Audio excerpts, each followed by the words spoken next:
What is the reason why we invest so much time and energy into regime change wars, so much so that we've just accepted that this is a part of our gross economy? Like, if you're going to take all the money that the United States earns and all the money that goes to taxes, we just automatically put a gigantic chunk of that into investing in these wars in other countries. Blindly. Why is Blindly, that? almost, without any kind of It's a tradition. real accountability.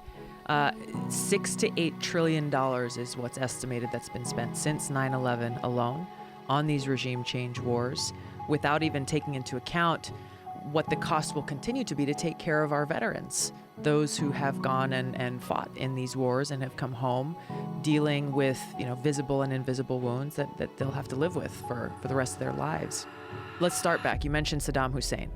I don't think it was necessarily an obvious outcry. Saddam Hussein and the toppling of his regime was done for oil, right? It was done for financial reasons. And the architects of that Iraq war sold it in the guise of, hey, Saddam Hussein is working with al-Qaeda, those terrorists who attacked us on 9/11, and he's going to give them his weapons of mass destruction, both of which turned out to be false intelligence and lies that were sold to the American people, sold to soldiers, people like me, who believed what they said.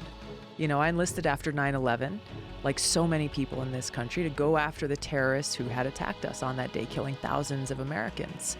And they sold this lie for financial gain, for oil.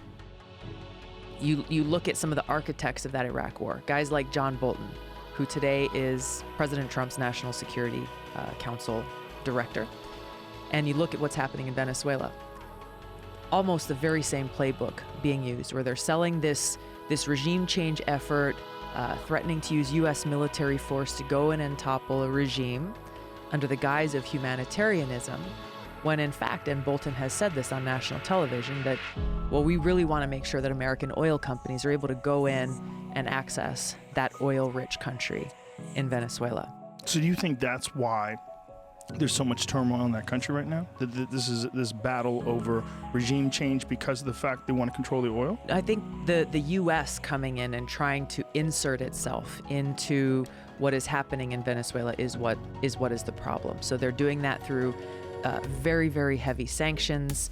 They're doing that through various means and threatening to use our military to go in and topple the regime there, rather than taking the approach that I would take as president, which is to recognize that the people of Venezuela, like people in other countries in the world, need to be the ones to determine their governance and their future. Just like we wouldn't want any other country to come in and threaten to use their military to topple our government or to tell us who should or shouldn't be the leaders in our country, we shouldn't be doing that in their country. Rather than threatening to use the United States coming in and trying to act once again as the world's police, which, by the way, throughout history has not had good results, not for the people in those countries, what to speak of the cost that we, the American people, pay. Rather than saying, hey, let's work towards peace, try to push for diplomacy and find what are the conditions that would make some form of reconciliation going forward. Is there an argument, and I really don't know the answer to this, but is there an argument that these regime change wars, although terrible, we would be way worse off if those weren't in place? I think that's an argument that proponents for regime change wars try to make, but history shows and proves that the very opposite is true.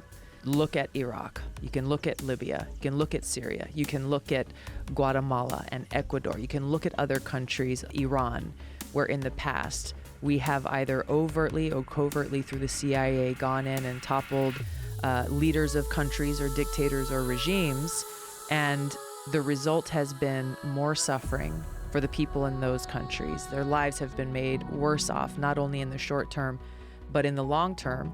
And the cost, once again, to the American people has also taken a toll, as we see more and more of our hard-earned taxpayer dollars going to pay for these wars, these regime change efforts that are counter to our national security interests, counter to the interests of the American people, and counter to the interests of the people in those countries.